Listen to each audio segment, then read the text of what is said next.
Welcome to the first episode of Nurture Takes Over Nature. I'm your host, Maddie Wright, and today I'll be discussing the war on drugs. Now, I know this is not a radical idea. Almost everyone in the United States has heard a part of the war on drugs, even if they didn't know that was what was occurring, like the DARE program, for example. However, most people just scratch the surface. The United States is strict on drugs, and if you learned about it in a sociology class, then you know it mainly hurts minorities. That's why today I want to dig a little deeper into some sociological perspectives that look at the war on drugs, and hopefully you will leave with a broader knowledge on it. When looking at the incarceration rates in the US, it's hard to pretend that there isn't an issue there. The statistic heard around the nation is how while the US only makes up 5% of the world's population, we provide 25% of the global incarceration rate. While our country does have our issues, it doesn't make sense that our citizens are that much more active in criminal activity than every other country. When we look back in history, we start to see an increasing incarceration rate around the 1980s, which, coincidentally, is around the same time as the war on drugs really went into swing. The term was originally coined by Nixon. However, Ronald and Nancy Reagan are the ones who really turned it into the war on drugs that we all know today.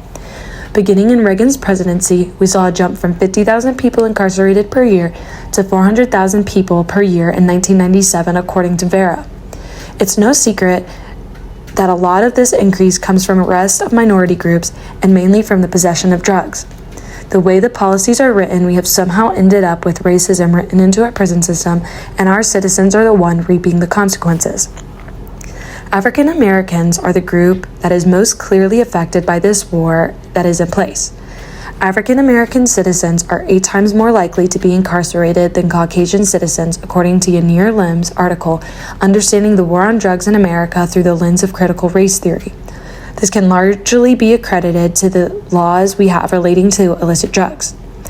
If the efforts of having a deeper knowledge on how the war on drugs hurts minorities, we need to take a look at the laws on crack cocaine.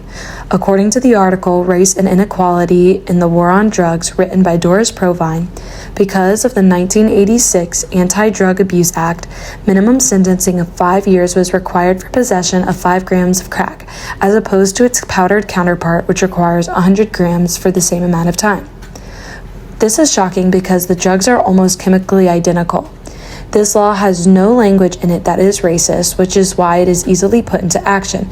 But just because the language isn't blatantly being racist, it doesn't mean that they aren't directed towards a certain group. Primarily, we find crack cocaine being used in lower income areas because it's cheaper, whereas powdered cocaine is used in higher income areas. So in criminalizing drugs more heavily that are found in low income areas, then those with lower incomes are going to be arrested at higher rates. Those who are living in those lower income neighborhoods are also mainly minorities, while the higher income areas are usually more heavily Caucasian. Therefore, minorities are being arrested at higher rates than Caucasians because the drugs that are most available to minorities are the ones with the toughest laws. Since these mandatory minimums were enacted, African Americans went from having sentences that were only 11% longer than Caucasians to having sentences 49% longer, according to Provine. Some of this is simply because of the crack cocaine and powder cocaine sentencing differences. The sentencing for crack cocaine is 3.5 years longer on average. However, only 25% of crack users are African American, yet 82% of those incarcerated because of crack cocaine are African American, stated by Provine. With vast differences like this, it made people wonder how this ended up happening, and this is where critical race theory comes into play. Critical race theory is the idea that racial biases are a systematic part of our society. The war on drugs is a great example of this idea, not even simply because of the racial disparities in our prison system, but also because of the quote-unquote colorblind aspects of the law as well. Lim points out the issue of ignoring the racial disparities makes it so people can say this isn't a systematic issue, it's an individual's issue. Discussing the issue of racial disparities by ignoring how the laws target minorities give people the room to say that those are part of the minorities are the ones doing it to themselves and they need to work on their own lives. However, overlooking how the laws, like most drug laws, target minorities will leave us in a standstill in beating the systematic racism in the United States. African Americans, while clearly one of the most affected groups, isn't the only group that is affected. The LGBTQ community is also greatly affected by the war on drugs. They are vulnerable to these policies in a different way than African Americans. According to Richard Burns, who wrote How the drug war is a tool to criminalize LGBTQ plus people. 20 to 30% of the LGBTQ community use some sort of substance, but typically it is used to cope. This drug use could be explained by the general strain theory. This theory suggests that individuals are more likely to commit crimes when they are experiencing negative emotions due to life stress or a strain, according to Timothy Brazzini in his General Strain Theory article. Those in the LGBT community, when growing up, experience a lot of stigma and labels from growing up different than others. They can experience adversity from their parents, peers, teachers, authority figures, and more, causing them to be more susceptible to the need to cope. Therefore, with an increased proportion in this community using substances, the more they will be affected by drug laws. This isn't the only issue in this community. There's also a lot of issues of moral panics associated with the community. When meth grabbed the attention of the media, so did the rise of those with HIV. Theodore Gonzonzi brings up in his article Framing Samuel C. the discursive detritus of moral panic over the double epidemic of methamphetamines and HIV among gay men, that while meth never received the same legal scrutiny that the crack cocaine pandemic did, it did, however, create a similar prejudice image against meth users. They were seen as dangerous, non-predictable, and sexually risky. While part of this stigma has quote-unquote merit because of the party and play phenomenon, which is those using drugs like meth to exercise the euphoric experience of sexual encounters, it was vastly dramatized in the media. Meth was used to talk about gay men rapidly spreading HIV throughout the U.S. and that it was simply to provide a hypersexual being. The media and public health agencies continued to spread the narrative of a coinciding HIV meth epidemic. However, people disagreed. Gonzonzi brought attention to researchers in Australia who said that meth usage was not linked with an increased risk of HIV. It had to do with those who are using meth are already at an increased risk of risky behaviors like unprotected sex. No, the stigma of gay men being hypersexual meth addicts, creating more stigma around being a part of the LGBTQ community, creating more negative experience like those a part of the community, which pushes more strain in their lives. Once again, we are back to general strain theory and the cycle continues. The war on drugs is fed by those moral panics, hurting mainly minorities like the LGBTQ.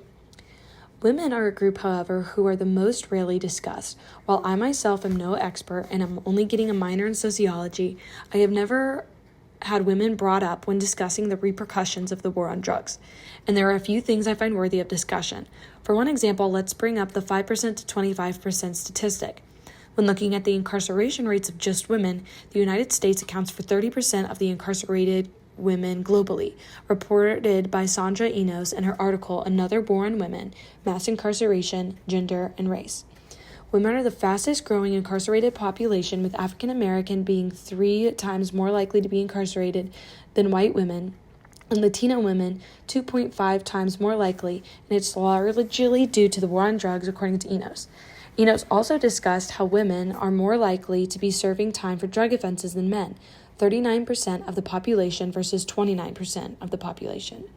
This statistic carries over into David Morelli's work, The War on Drugs and the Gender Gap in Arrest, a critical perspective where he brings in the facts that drugs are the only thing that women match in the percentage of offenders as men. So the fact that drugs are a big focus of our government, women therefore are a lot more vulnerable. Less than 1% of incarcerated women were arrested with a weapon on them, which really brings into perspective how little women are brought in due to violent crimes. This isn't the only way women are more vulnerable. Gender-neutral policies have also had a large impact in the length of sentencing women are receiving. In an attempt to close the gap between different groups, sentencing has simply become harsher overall. Minimum sentencing is a part of those gender-neutral policies in which everyone is getting the same sentence, not taking life circumstances into account. Enos further discusses how minimum sentencing forces judges to ignore the life circumstances some women face, like being the primary caretaker. These were previously taken into consideration because kids were also being harmed in the process, so women would receive a lighter sentence. Other laws were created that target women more like conspiracy laws. Morelli brought to light how many times women will receive drug-related charges for simply being romantically involved with someone who deals or does drugs. They also get threatened by police with charges if they don't give information up about their partner. So then, if they don't have the knowledge they are being required to give, they can find themselves with charges of their own. As this discussion has outlined, the war on drugs is vastly complicated and prevalent. There isn't a minority that isn't affected, and with laws written the way they are, it will take a long time to get those racist and oppressive ideals out of our system. While I know that I barely scratch the surface with each topic, and frankly, papers could be written on each subtopic, I think it is important to see how this isn't an individual issue, and it affects more citizens than most people grasp. However, with the ever-growing knowledge and ideas brought forth on the harm being done, hopefully one day we will see some progress. Thank you for your time and listening today. Now go forth with your newfounded ideas. This has been When Nurture Takes Over Nature.